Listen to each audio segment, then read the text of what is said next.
The next prize is for Campaign of the Year. There's obviously been a lot of campaigns this year, but I haven't seen any from Keir Starmer. So he's obviously not up for this award. But the winner of this award is a group that have been doing so much to help people who've been suspended and smeared and expelled and auto-excluded and all the other... Terminator's the other one now. Please, can you make some noise for Jewish Voice for Labour?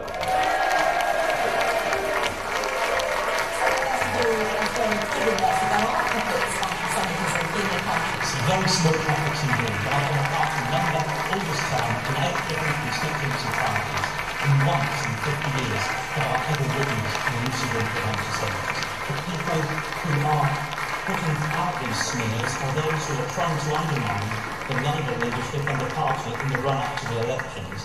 And what they're doing is this. It's a combination of the right wing of the party who want to undermine Jeremy and the pro-Israel lobby who conflate anti-Semitism with criticism of Israel. And it's a cruel deception. I'm going to grab my little moment in the spotlight for Hastings and Ryle, and also for the Jewish Voice for Labour. The Jewish Labour movement have every right to organise in this Labour Party. The right they do not have is to speak for me, the other Jewish members of Hastings and Ryle, and many other Jewish Labour members in this place. I'm chair of the Jewish Voice for Labour. The Board of Deputy and Jewish Leadership Council do not speak for us, are nothing to do with the Labour Party. We in Jewish Voice for Labour and many of our friends really resent the fact that it's presented as if there's one internationally recognised definition and all Jews want it. We don't. The harshest critics, the most coherent critics, have been leading Jewish intellectuals. The conversation about Israel and Palestine and Palestinian rights in the Labour Party has more or less ceased. People are so nervous now of saying the wrong thing. I think that's another serious crisis that we should be talking about.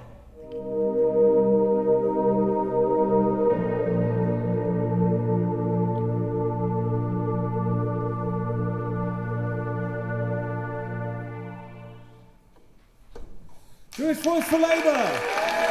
We've got Graham Bash, we've got Naomi Woodbourne-Idrissi, and we've got Leah Levain.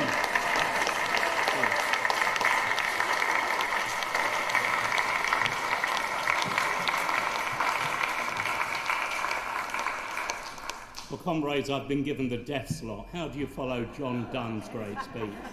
I give this pledge, I'm never going to speak after you again, John. Comrades, this is the real Labour Party here tonight. Each of us fighting for socialism and human liberation. So thank you, Crispin, for bringing us all together. And thank you for breaking down that division between those recently expelled, the acceptable ones like me and Leah, and on the other hand, those who came before us, who sections of the left threw under a bus. Those like Jackie Walker, Mark Wadsworth, Tony Greenstone,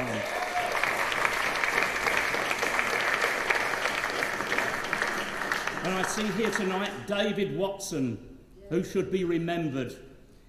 Chris Williamson, the only Labour MP to stand publicly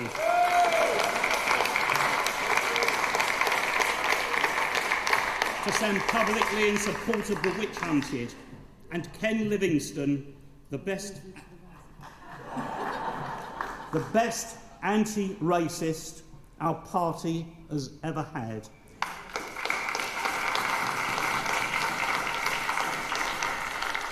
The allegations of anti-Semitism against him were an obscenity. These are our comrades, and I know firsthand from Jackie the impact this has had on her, fighting at times almost alone. Comrades, it's a privilege to fight our class enemies, whether Tories or right-wing Labour, a privilege. But when you're abandoned by those you thought were your socialist allies, this does take its toll. We're activists, but we're human beings too. So it's not acceptable when leading sections of Labour's left, even now, refuse to share platforms with the expelled and proscribed. Solidarity will be precious in the fight to rebuild the resistance as the establishment faction attempts to destroy our party. Let's be clear, this witch hunt is a form of class war, and we, the expelled and proscribed, are mere collateral damage in that war. And a final word on JVL. I am so proud to be part of it. We have challenged that cruel, cynical deception, a crude factional manoeuvre that the Labour Party is overrun with anti-Semites. Just imagine for a moment how it would have been if JVL had not been here to confront that narrative. Comrades, we're facing the fight of our lives. Keep up the struggle within the Labour Party if we may, outside if we must. Thank you.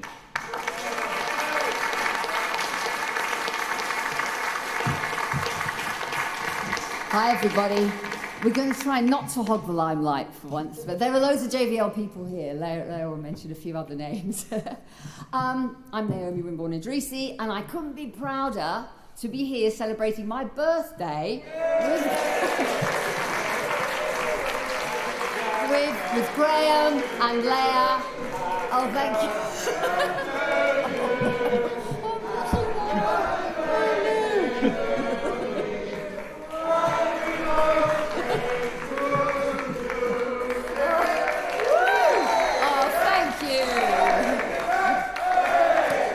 Thank you so much. I hadn't expected that at all. I've got a little message for you. Oh, Crispin, honestly.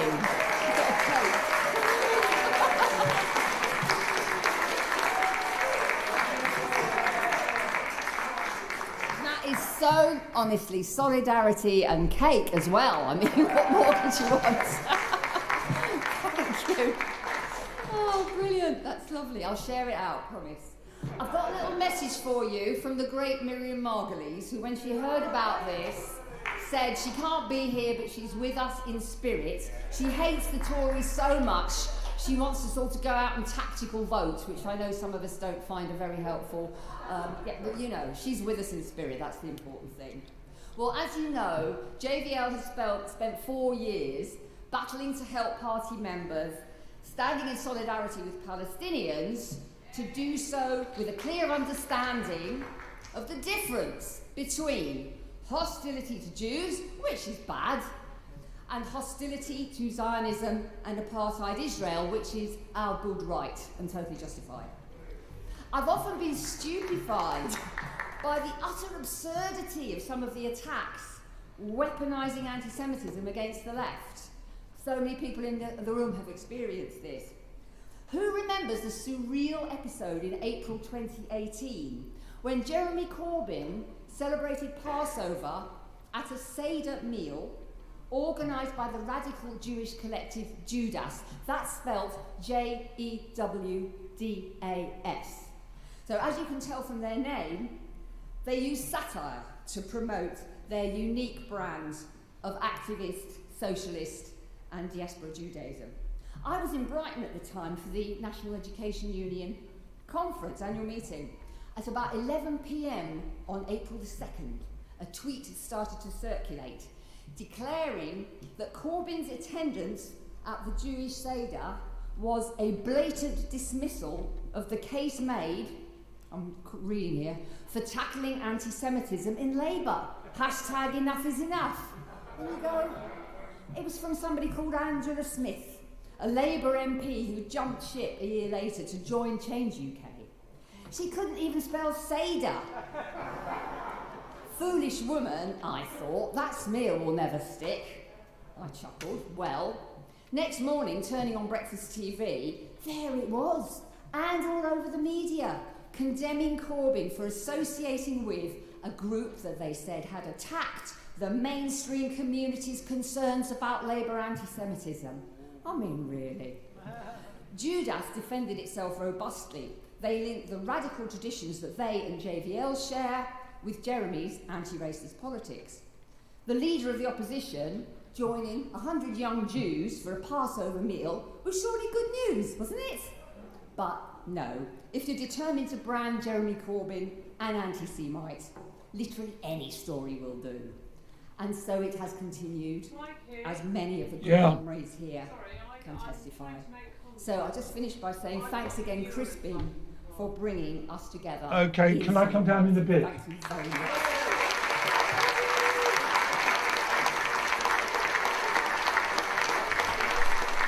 No, I'm recording.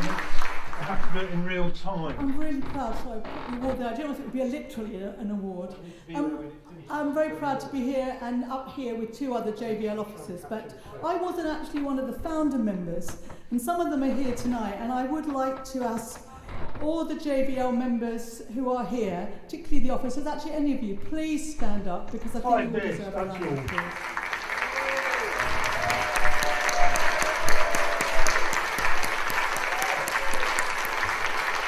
And I can certainly testify that Mike and Glyn and Jonathan were certainly here just a few months before me. I came on board quite quickly, but I wasn't my idea.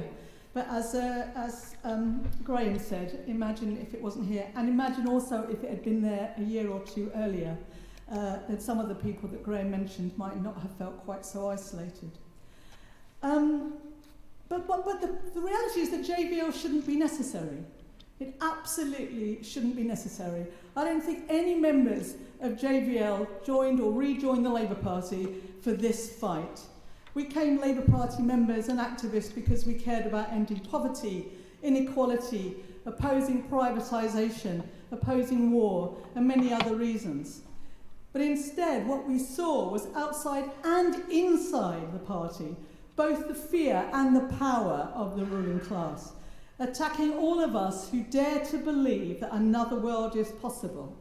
And I do not for 1 minute believe that the attacks are about deep concern for Jewish people, or actually even about Israel.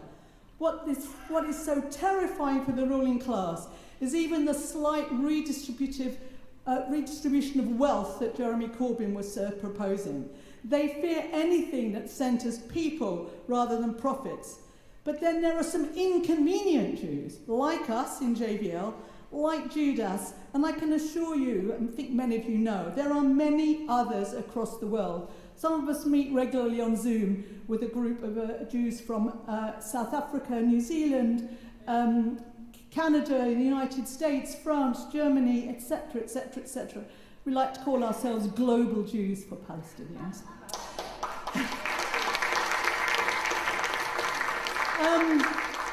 But we're very inconvenient.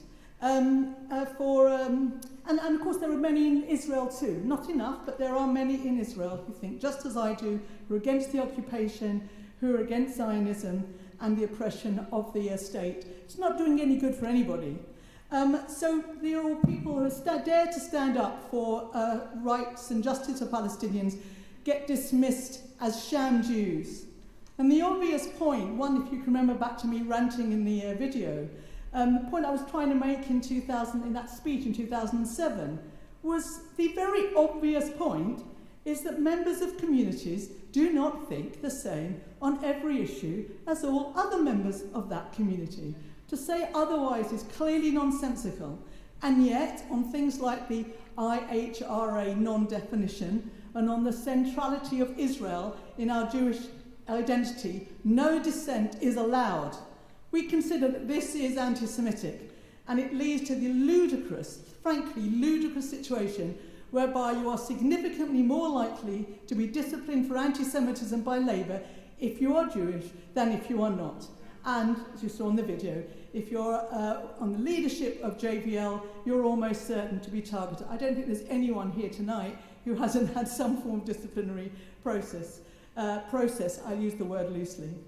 Things are changing a bit, apart from the big struggles that John referred to outside, even within the Jewish community. Just a few days ago, on Sunday, The Union of Jewish Students, new word, passed a motion noting that 40% of British Jews do not identify as Zionists, and that the Union of Jewish Students should welcome all Jewish students, and that non-Zionist students have not been made welcome. Well, it shouldn't really be noteworthy because it's stating the obvious, but actually it's a really important development. One of these days, maybe the Labour Party might recognise this too. Meanwhile, la lutte continua.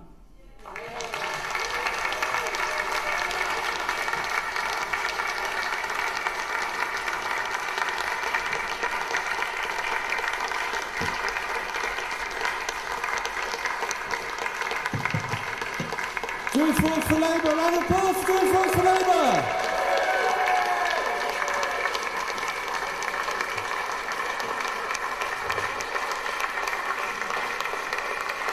Okay.